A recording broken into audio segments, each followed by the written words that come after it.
सन 1558 में उड़ीसा के पुरी इलाके की ओर मुगल सेना बढ़ रही थी। उनका इरादा जगन्नाथ मंदिर को तोड़ने का था। घोड़े सरपट दौड़ रहे थे, तलवारें चमक रही थीं, लेकिन जैसे ही सेना मंदिर के मुख्य गर्भगृह की ओर बढ़ी, अचानक एक अजीब सा तूफान उठा। सूरज की रोशनी पल भर में गायब हो गई और चारों ओर गहरा अंधकार छा गया। फिर सैनिकों ने देखा कि मंदिर के भीतर से तेज प्रकाश निकल रहा है। उसी रोशनी के साथ एक भयानक और डरावना दृश्य उनकी ओर बढ़ रहा था। यह दृश्य इतना भयावह था कि कई सैनिक वहीं बेहोश हो गए। जो बचे वे ऐसे भागे मानो उनके सामने स्वयं मृत्यु खड़ी हो। अब आप सोचिए, क्या यह सिर्फ एक ऐतिहासिक घटना थी या सच में भगवान जगन्नाथ ने अपने धाम की रक्षा की? पुरी का जगन्नाथ मंदिर केवल भक्ति का केंद्र नहीं है, बल्कि अनगिनत रहस्यों की दुनिया है।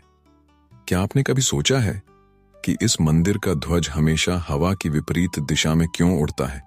और क्यों मंदिर के ऊपर लगा सुदर्शन चक्र हर दिशा से ऐसा लगता है मानो वही आपको देख रहा हो?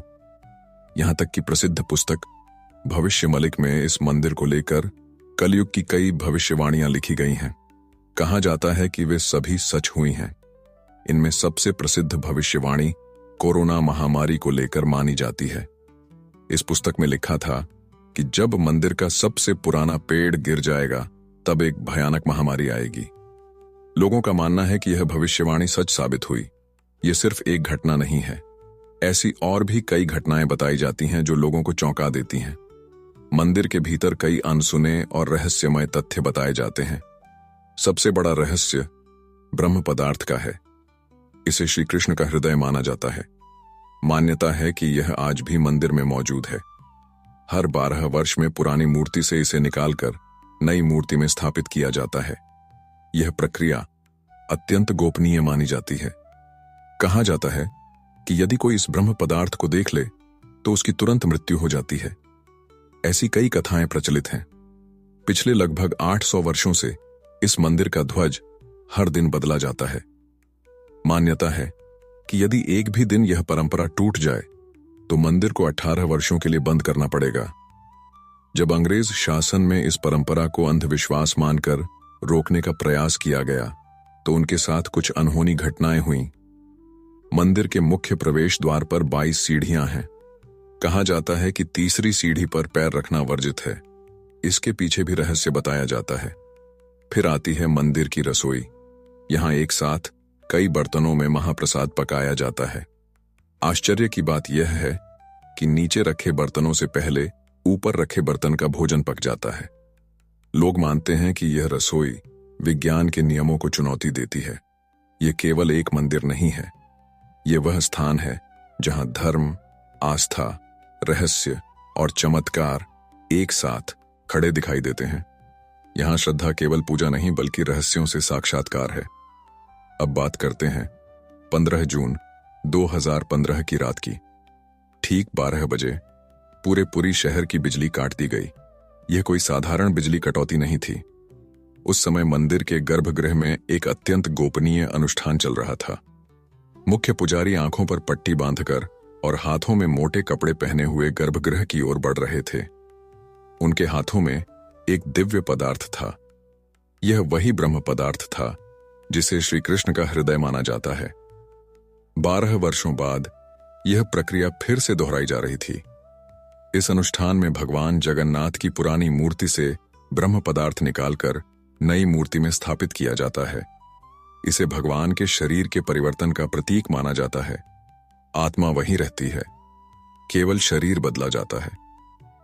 मान्यता है कि यह संसार का एकमात्र मंदिर है जहां भगवान आज भी जीवित रूप में विराजमान है। जब उनका शरीर पुराना हो जाता है तो उन्हें नया शरीर दिया जाता है, ठीक वैसे ही जैसे आत्मा नया जन्म लेती है। कहते हैं कि इस ब्रह्म तत्व को आज तक किसी ने नहीं देखा और जिसने भी इसे देखने की कोशिश की वह जीवित नहीं बचा। नव केलेवर की रात, जब पुरानी मूर्तियों से ब्रह्म तत्व निकालकर नई मूर्तियों में स्थापित किया जाता है, तब पुरी में कर्फ्यू जैसा माहौल बना दिया जाता है। पूरे शहर की बिजली काट दी जाती है और मंदिर को घोर अंधेरे में बंद कर दिया जाता है। मंदिर के भीतर केवल वही विशुद्ध ब्राह्मण होते हैं जिनके परिवार सदियों से यही कार्य करते आए हैं। उनकी आंखों पर पट्टी बांध दी जाती है और हाथों में मोटे दस्ताने पहनाए जाते हैं ताकि वे न देख सकें और न ही यह महसूस कर सकें कि ब्रह्म पदार्थ वास्तव में है क्या। इस प्रक्रिया के दौरान मंदिर की सुरक्षा सीआरपीएफ के जवान करते हैं और किसी भी व्यक्ति का अंदर जाना सख्त मना होता है। कहा जाता है कि वर्ष 2015 में जब यह अनुष्ठान हुआ तब एक पांडे का हाथ गलती से ब्रह्म तत्व से स्पर्श कर गया। इसके तुरंत बाद वह बेहोश हो गया और जब होश आया तो वह मानसिक रूप से पूरी तरह अस्थिर हो चुका था। यहीं से यह सवाल उठता है कि आखिर यह ब्रह्म तत्व है क्या? क्या यह कोई दिव्य ऊर्जा है? क्या यह केवल आस्था और विश्वास है या सच में कोई ऐसा अविनाशी पदार्थ मौजूद है जो युगों से जीवित है? मान्यता है कि यह ब्रह्म पदार्थ अत्यंत शक्तिशाली है, जिससे निरंतर दिव्य ऊर्जा निकलती रहती है और उसके पास हल्का सा कंपन हमेशा महसूस होता है। प्रसिद्ध इंडियन आर्कियोलॉजिस्ट प्राइवेट मोहन के अनुसार श्री कृष्ण केवल एक साधारण मनुष्य नहीं थे, बल्कि एक सुप्रीम बीइंग थे। उनके मत में ब्रह्म पदार्थ, जिसे कृष्ण का हृदय भी कहा जाता है, वास्तव में एक आर्क रिएक्टर है, अर्थात ऐसा उपकरण जो किसी प्रचंड तारे जैसी ऊर्जा उत्पन्न करता है। उन्होंने यह भी बताया कि जगन्नाथ की मूर्तियां लकड़ी की क्यों बनाई जाती हैं। उनके अनुसार लकड़ी बिजली को कंडक्ट नहीं करती, इसलिए वह ब्रह्म पदार्थ से निकलने वाली इलेक्ट्रोमैग्नेटिक ऊर्जा को रोक लेती है। यह भी माना जाता है कि आज तक किसी ने इस ब्रह्म तत्व को नहीं देखा। फिर भी लगभग 50 वर्ष पहले एक व्यक्ति ने दावा किया था कि उसने इस हृदय को देखा है। उस व्यक्ति के अनुसार वह हृदय चांदी की तरह तरल अवस्था में बह रहा था और यही तरल लकड़ी को कमजोर कर देता है। इसी कारण हर 12 वर्ष में मूर्तियों को बदलना पड़ता है। उसने यह भी कहा कि जब उस हृदय को प्रकाश में लाया गया तो वह चक्र की तरह घूमने लगा और तेज कंपन करने लगा, अर्थात जैसे ही ब्रह्म पदार्थ को रोशनी मिलती है वह और अधिक सक्रिय हो जाता है, जो खतरनाक हो सकता है। इसी कारण हर बार नव केलेवर के समय पूरे शहर की बिजली काट दी जाती है। विज्ञान के लिए यह आज भी एक चौंकाने वाला रहस्य है जिसे कोई पूरी तरह समझ नहीं पाया, लेकिन भक्तों के लिए यह उनके श्री कृष्ण का हृदय है। इसी आस्था के कारण हर दिन लाखों की संख्या में भक्त भगवान जगन्नाथ के दर्शन करने आते हैं। एक और प्रश्न उठता है कि जब श्री कृष्ण की मृत्यु हुई तब पांडवों ने उनके शरीर का दाह संस्कार कर दिया था। फिर उनका हृदय कैसे बच गया और वह पुरी तक कैसे पहुंचा? साथ ही इस भव्य मंदिर की रचना किसने की और वह कौन था जिसने इतने चमत्कारी ढंग से भगवान जगन्नाथ की मूर्ति बनाई? महाभारत युद्ध के बाद चारों ओर विनाश का दृश्य था। कौरवों और पांडवों के युद्ध ने सब कुछ तहस नहस कर दिया था। कौरवों की माता गांधारी ने इस विनाश के लिए श्री कृष्ण को दोषी ठहराया। उनका मानना था कि यदि श्री कृष्ण चाहते तो यह युद्ध कभी नहीं होता। क्रोध में आकर गांधारी ने श्री कृष्ण को श्राप दिया कि जैसे मेरे वंश का विनाश हुआ है वैसे ही तुम्हारे वंश का भी नाश होगा। इस श्राप के 36 वर्ष बाद एक दिन श्री कृष्ण जंगल में विश्राम कर रहे थे। तभी एक शिकारी ने उन्हें हिरण समझकर तीर चला दिया। तीर श्री कृष्ण के चरणों में लगा और उन्होंने इस लोक को छोड़ दिया। माना जाता है कि उनके देह त्याग के साथ ही पूरी द्वारका नगरी समुद्र में समा गई और उनका पूरा वंश समाप्त हो गया। कहते हैं कि जब शिकारी को अपनी भूल का एहसास हुआ तो वह बहुत पछताया और उसने श्री कृष्ण से क्षमा मांगी। तब श्री कृष्ण ने शांत स्वर में कहा कि यह मेरे ही कर्मों का फल है। उन्होंने समझाते हुए कहा कि पिछले जन्म में तुम महान वानर राजा बलि थे, जिसे मैं ही राम अवतार में छल से मार दिया था, और इस कारण आज तुम मेरे मृत्यु का कारण बने। माना जाता है कि जब श्री कृष्ण की मृत्यु की खबर पांडवों को मिली तो उन्होंने पूरे रीति रिवाज से श्री कृष्ण का अंतिम संस्कार किया, और जब उनके शरीर को जलाया गया तो उनका पूरा शरीर 5 तत्वों में विलीन हो गया, परंतु उनका हृदय बच गया और जलने की बजाय और भी अधिक ऊर्जा से धड़कने लगा। इसी हृदय को बाद में ब्रह्म पदार्थ कहा गया। अर्जुन ने इस हृदय को लकड़ी के मंच पर रखकर नदी में बहा दिया। काफी लंबे समय तक बहने के बाद यह ब्रह्म पदार्थ उड़ीसा के समुद्र तट पर पहुंचा। उस समय उस तट पर सब्र जनजाति समुदाय के लोग रहा करते थे। उस जनजाति के मुखिया विश्ववसु ने जब इस पदार्थ को देखा तो वह इसकी ऊर्जा और दिव्य प्रकाश से प्रभावित हो गए। उन्होंने तुरंत ही पहचान लिया कि यह भगवान का ही रूप है और उन्होंने इसे नील माधव के रूप में पूजना शुरू कर दिया। इस समय मालवा के राज्य में राजा इंद्रदुम्न राज्य किया करते थे। वे भगवान विष्णु के बड़े भक्त थे। एक दिन उन्होंने नील माधव के दर्शन करने की इच्छा व्यक्त की और उन्हें ढूंढने लगे, और यही आगे चलकर जगन्नाथ के निर्माण की आधारशिला बनी। जैसा कि मैंने बताया, राजा इंद्रदुम्न विष्णु के परम भक्त थे और एक रात स्वयं भगवान विष्णु उनके सपने में आए और उन्होंने कहा कि वह उनकी दिव्य मूर्ति नील माधव को ढूंढे और उनके लिए एक भव्य मंदिर का निर्माण करें। श्री हरि विष्णु ने उन्हें यह भी बताया कि यह ब्रह्म पदार्थ उन्हें नीलांचल पर्वत में मिलेगा। इसके पश्चात राजा ने अपने ब्राह्मण पुजारी विद्यापति को आदेश दिया कि वह इस मूर्ति को ढूंढ निकाले। विद्यापति कई दिनों तक नीलांचल पर्वत के अलग अलग हिस्सों में इसकी तलाश करते रहे और तब जाकर अंत में उन्हें पता चला कि इस मूर्ति को आदिवासी मुखिया विश्ववसु ने एक गुफा में छुपा कर रखा है और वह दिव्य रूप से उसकी पूजा करते हैं। जब विद्यापति ने इसके दर्शन करने की अनुमति मांगी, तब विश्ववसु ने यह कहकर मना कर दिया कि यह उनके जाति का निजी देवता है। इसके बाद विद्यापति ने चाल चली और विश्ववसु की पुत्री ललिता से विवाह कर लिया।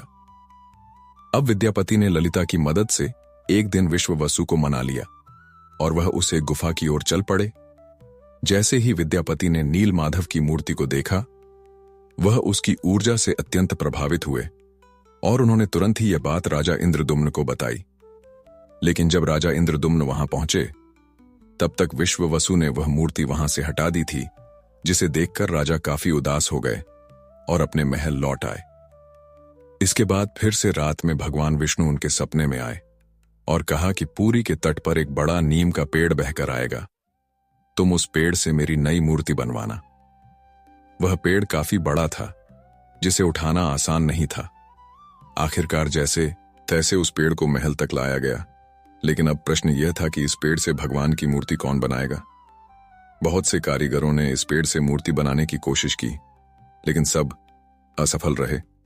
उन्होंने कहा कि यह पेड़ इतना मजबूत है कि हमारी छेनी और हथौड़े का उस पर कोई असर नहीं हो रहा। यह सुनकर राजा बहुत परेशान हो गए। तभी एक दिन भगवान विश्वकर्मा एक बूढ़े साधु के रूप में वहां आए और उन्होंने कहा कि वह यह मूर्ति 21 दिनों में बना देंगे। राजा बहुत प्रसन्न हुए, पर उस बूढ़े साधु ने एक शर्त रखी। उसने कहा कि वह एक कमरे में बंद होकर 21 दिनों में यह मूर्ति बनाएंगे और तब तक कोई भी उस कमरे का दरवाजा नहीं खोलेगा और न ही कोई अंदर जाएगा। राजा ने यह शर्त स्वीकार कर ली और मूर्ति निर्माण का कार्य शुरू हुआ। दरवाजा बंद किया गया और कमरे के अंदर से छेनी हथौड़े की आवाज आने लगी। लेकिन 15 दिनों के बाद अचानक छेनी हथौड़े की आवाज आनी बंद हो गई। महारानी गुंडिचा बहुत चिंतित हो गईं और उन्होंने राजा से कहा कि दरवाजा खोलकर देखना चाहिए, कहीं वह वृद्ध साधु भूख या प्यास से मर तो नहीं गया। राजा ने पहले मना किया, लेकिन बाद में मान गए और दरवाजा खोल दिया। जब दरवाजा खुला तो सभी हैरान रह गए। वह वृद्ध साधु वहां से गायब हो चुका था और पीछे केवल 3 अधूरी मूर्तियां पड़ी थीं। राजा को यह देखकर बहुत दुख हुआ, क्योंकि शर्त टूटने की वजह से मूर्तियां अधूरी रह गईं। भगवान जगन्नाथ के हाथ और पैर अधूरे थे। बलराम और देवी सुभद्रा की मूर्तियां भी अधूरी थीं। जब राजा मूर्तियों के पास गए तो उन्हें उनके भीतर दिल की धड़कन महसूस हुई और तभी मूर्तियों के अंदर से एक दिव्य आवाज आई, जिसने राजा को बताया कि श्री कृष्ण का हृदय इन मूर्तियों के भीतर है। राजा ने इन मूर्तियों को स्थापित किया और आज यही अधूरी मूर्तियां भगवान जगन्नाथ के रूप में पुरी में पूजी जाती हैं। वैसे दोस्तों, आपको एक बात बता दूं कि जो हो रहा है वह पहले ही लिखा जा चुका है और जो लिखा गया है वही होकर रहेगा। यह कोई फिल्मी संवाद नहीं, बल्कि पुरी के भक्तों की आस्था और सच्चाई है, भविष्य मालिका की। तो चलिए जानते हैं उन भविष्य मालिका की घटनाओं को जो आज सच साबित हो रही हैं। मित्रों, इस मंदिर का इतिहास और वर्तमान एक भविष्यवाणी से जुड़ा हुआ है। भविष्य मलिक एक दिव्य ग्रंथ है जिसे लगभग 500 साल पहले उड़ीसा के महान संत आचार्य महाप्रभु अच्युतानंदन ने लिखा था। कहा जाता है कि वे पंचशाखा यानी भगवान जगन्नाथ के 5 दिव्य सेवकों में से एक थे, जिन्होंने भगवान के आदेश पर कलयुग की कई घटनाओं को पहले ही देख लिया था। यह ग्रंथ उड़ीसा भाषा में लिखा गया है और इसकी पंक्तियां कविता के रूप में है, जैसे किसी गूढ़ रहस्य को संकेत दे रही हों। आइए हम आपको बताते हैं भविष्य मलिका की कुछ चौंकाने वाली भविष्यवाणियां जो जगन्नाथ मंदिर और कलयुग के अंत से जुड़ी हुई हैं। इस ग्रंथ की सबसे चौंकाने वाली भविष्यवाणी कुछ साल पहले बहुत ज्यादा वायरल हुई थी, जब लोगों ने दावा किया कि इसमें कोरोना महामारी का भी वर्णन है। नाना रोग आशिबा, गोटे बड़ा व्याधि लोक घर रही, बाहर कूण जीव, अर्थात अनेक रोग आएंगे, एक बड़ा रोग फैलेगा, लोग घरों में बंद रहेंगे, बाहर नहीं निकल पाएंगे। ये पंक्तियां किसी भी सामान्य पाठक को 2020 की कोविड महामारी की याद दिला देती हैं। पुरी और उड़ीसा में कई संतों और विद्वानों ने इसे भविष्य मलिक की सटीक भविष्यवाणी माना। इस किताब में एक और उल्लेख मिलता है कि मंदिर परिसर के ऊपर लगे कपड़े में आग लगने की घटना होगी। कुछ साल पहले पहली बार त्रिदेव के वस्त्र में आग लगी थी। इस घटना के बाद कलयुग के अंत को लेकर चर्चाएं तेज हो गईं। कहा जाता है कि पापनाशिनी एकादशी के दिन जगन्नाथपुरी मंदिर में एक अखंड दीप जलाया गया था। तभी अचानक तेज हवा चली और झंडा उड़कर दीपक पर गिर गया, जिससे मंदिर के झंडे में आग लग गई। यह घटना 19 मार्च 2020 को हुई थी। कहा जाता है कि दूसरे मंदिरों की तरह जगन्नाथ मंदिर के गुंबद पर कभी कोई पक्षी नहीं बैठता और न ही इसके ऊपर कोई विमान या हेलीकॉप्टर उड़ता है। लेकिन जुलाई 2020 के बाद मंदिर के गुंबद पर गिद्ध और अन्य पक्षियों को देखा गया।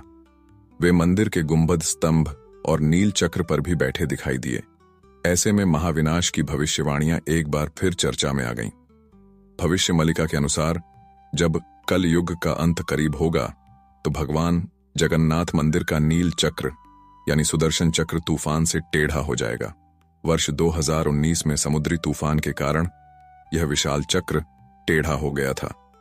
ऐसे ही और भी कई भविष्यवाणियां हैं जो सच हो चुकी हैं और कई भविष्यवाणियां आने वाले समय को लेकर की गई हैं, जैसे 3 रथ यात्राएं एक साथ होंगी, नदियां उलटी दिशा में बहेंगी, ब्रह्म तत्व मंदिर से गायब हो जाएगा और अंत में भगवान का अंतिम अवतार कल्कि आएंगे। अब दोस्तों आप ही सोचिए, क्या यह महज संयोग है या सच में? आचार्य अच्युतानंदन को भविष्यदर्शी शक्तियां प्राप्त थीं।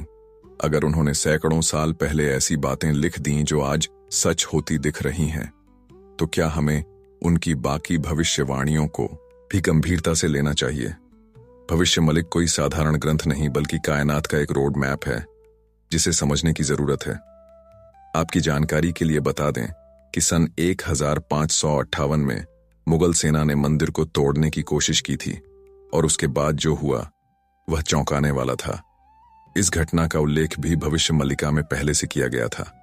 साथ ही इसमें अंग्रेजों को लेकर भी लिखा गया कि गोरे आएंगे और मंदिर को बंद करने की कोशिश करेंगे।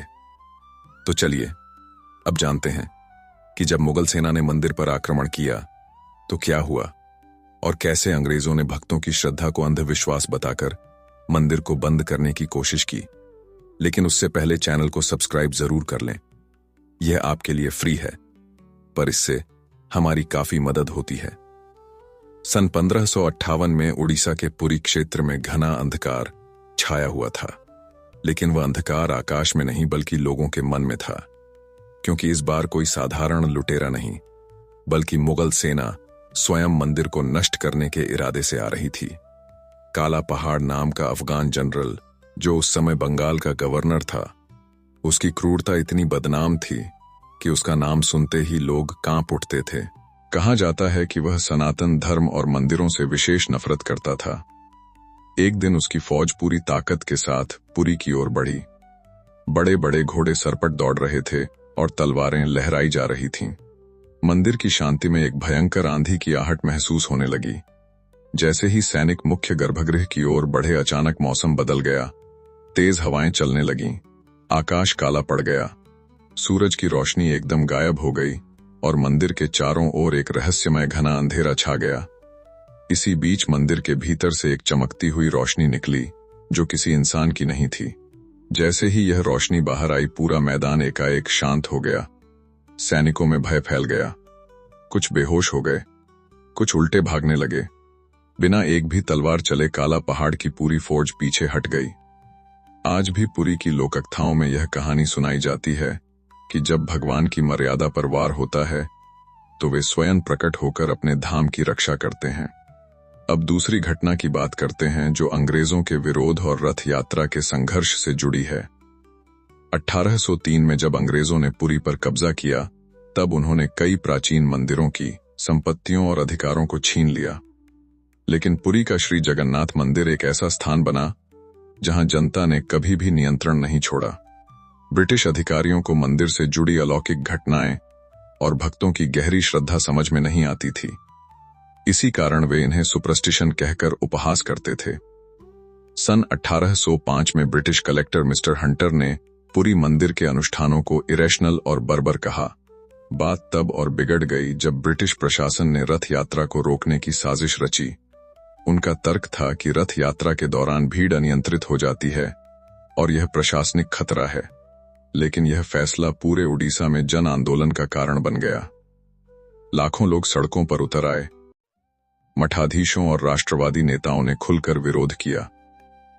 रथ निर्माण का कार्य लोगों ने स्वयं शुरू कर दिया, यह कहते हुए कि अगर भगवान नहीं चलेंगे तो हम भी नहीं चलेंगे।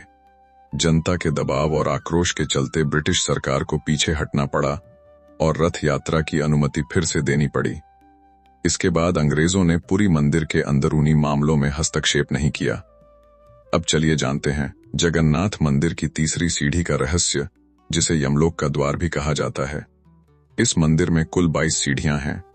इनमें तीसरी सीढ़ी को सबसे विशेष माना जाता है। मान्यता है कि इस सीढ़ी पर पैर रखना उचित नहीं है। धार्मिक कथाओं के अनुसार इसे यमशिला कहा जाता है। कहा जाता है कि जो व्यक्ति इस तीसरी सीढ़ी पर पैर रखता है उसके पुण्य क्षीण हो जाते हैं और उसे यमलोक जाना पड़ता है। कथा के अनुसार एक बार यमराज भगवान जगन्नाथ के पास पहुंचे और बोले कि आपके दर्शन मात्र से भक्तों के पाप नष्ट हो जाते हैं। यदि ऐसा ही चलता रहा तो यमलोक में कोई नहीं आएगा। तब भगवान जगन्नाथ ने यमराज से कहा कि तुम इस मंदिर की तीसरी सीढ़ी पर अपना स्थान ग्रहण कर लो। जो भी इस सीढ़ी पर पैर रखेगा उसके पुण्य नष्ट हो जाएंगे और वह यमलोक का भागी बनेगा। तभी से इस सीढ़ी को यमशिला कहा जाता है, क्योंकि इसमें यमराज का वास माना जाता है। अब यदि हम पुरी मंदिर के ऊपर लगे सुदर्शन चक्र की बात करें तो देखने वालों का दावा है कि इसे मंदिर के किसी भी कोने से देखो, ऐसा प्रतीत होता है मानो यह आपको ही देख रहा हो। जिस दिशा से भी देखें यह सामने की ओर ही दिखाई देता है। इसे आम भाषा में आर्टिफिशियल इल्यूजन कहा जाता है। आज भी यह रहस्य बना हुआ है कि इतनी भारी चक्र को मंदिर के शिखर पर कैसे स्थापित किया गया और उस समय के लोगों ने यह दृश्य भ्रम कैसे रचा। भक्तों के अनुसार यह श्री कृष्ण का चक्र है जिसे उन्होंने संसार की रक्षा के लिए यहां स्थापित किया है। भविष्य मलिका की एक पंक्ति के अनुसार जब यह मंदिर समुद्र में समा जाएगा तब कलयुग अपने अंतिम चरण में होगा और तब विष्णु के अंतिम अवतार कल्कि भगवान का आगमन होगा। अब जानते हैं पुरी के रसोई घर के बारे में। जगन्नाथ पुरी का रसोई घर दुनिया की सबसे बड़ी और सबसे रहस्यमयी रसोई है। इसके अनोखे तत्व और परंपराएं भक्तों को आश्चर्यचकित कर देती हैं। रसोई का सबसे बड़ा रहस्य यह है कि यहाँ भोजन मिट्टी के बर्तनों में बनाया जाता है। इन बर्तनों को एक के ऊपर एक रखा जाता है। स्वाभाविक है कि सबसे नीचे के बर्तन में ज्यादा आंच होनी चाहिए और उसे पहले पकना चाहिए, लेकिन पुरी में ऐसा नहीं होता। यह चौंकाने वाली बात है कि 7 बर्तनों में सबसे ऊपर वाले बर्तन का भोजन पहले पकता है। यह विज्ञान के कई सिद्धांतों को चुनौती देता है। यह भोजन बनाने का कार्य केवल सेवायत ब्राह्मणों द्वारा किया जाता है। किसी भी बाहरी व्यक्ति को इसमें प्रवेश की अनुमति नहीं होती। इस पवित्र रसोई में किसी प्रकार के आधुनिक ईंधन या गैस का उपयोग नहीं किया जाता। यहाँ केवल लकड़ी के चूल्हों पर पारंपरिक विधि से प्रसाद बनाया जाता है। पुरी मंदिर में रोजाना लगभग 50,000 से 2 लाख लोगों को महाप्रसाद बांटा जाता है। लेकिन आश्चर्य की बात यह है कि न कभी भोजन कम पड़ता है और न ही बर्बाद होता है। मान्यता है कि माता लक्ष्मी स्वयं प्रतिदिन रसोई में आती हैं। वे रसोई के सेवकों को यह प्रेरणा देती हैं कि आज कितनों के लिए प्रसाद तैयार करना है। यह केवल परंपरा नहीं बल्कि सदियों से चली आ रही एक दिव्य लीला है। इसे आज तक कोई इंसानी गणना पूरी तरह समझ नहीं पाई है। एक और चौंकाने वाली बात यह है कि इतने बड़े रसोई घर में, जहां 500 से अधिक रसोइये और सेवक काम करते हैं, जहां हर दिन सैकड़ों क्विंटल अनाज, सब्जियां और मसाले उपयोग में आते हैं, वहां न कोई दुर्गंध होती है और न ही मक्खियां दिखाई देती हैं। कहा जाता है कि यह अग्निदेव और माता लक्ष्मी की कृपा है जो इस रसोई को हर प्रकार की अशुद्धि से दूर रखती है। 18वीं सदी में मराठा शासन काल के दौरान एक अधिकारी ने इस रसोई के चमत्कार को अंधविश्वास बताया। उसने जानबूझकर बर्तनों की संख्या बदलने का आदेश दिया, लेकिन इसके बावजूद उस दिन भी महाप्रसाद पूरी तरह सटीक बना, न एक दाना कम और न एक दाना अधिक। इसके बाद उस अधिकारी ने रसोई में दोबारा हस्तक्षेप न करने की कसम खा ली। दोस्तों, ऐसे और भी कई चौंकाने वाले रहस्य हैं, लेकिन उन्हें एक ही वीडियो में बता पाना संभव नहीं है। इसलिए चलिए अब अंतिम अध्याय की ओर बढ़ते हैं। लेकिन उससे पहले अगर आपको यह डॉक्यूमेंट्री अच्छी लग रही है तो कमेंट में जय जगन्नाथ जरूर लिखें। कभी कभी जीवन में कुछ बातें ऐसी होती हैं जिन्हें न तर्क से समझा जा सकता है और न ही विज्ञान से परखा जा सकता है। पुरी के श्री जगन्नाथ मंदिर का हर पत्थर और हर कोना हमें एक ऐसी दुनिया में ले जाता है जहां भक्ति और बुद्धि, विज्ञान और विश्वास, संघर्ष और समाधान एक साथ चलते हैं। जगन्नाथ केवल भगवान नहीं बल्कि एक चेतना है जो हमें यह सिखाते हैं कि जब विज्ञान चुप हो जाए तब श्रद्धा बोलती है। अब सवाल यह है, क्या यह सब केवल संयोग है या फिर कोई ऐसी शक्ति है जो इन सब को संचालित कर रही है? आप क्या मानते हैं? क्या आपने कभी इन रहस्यों को खुद महसूस किया है? अगर हाँ, तो यह वीडियो केवल जानकारी नहीं बल्कि आपकी अपनी यात्रा है, श्रद्धा से रहस्य तक। इसी तरह की एक और यात्रा है केदारनाथ धाम की, जो 4 धामों में से एक है। अगर आप केदारनाथ धाम की यात्रा पर चलना चाहते हैं तो यह वीडियो जरूर देखें। धन्यवाद।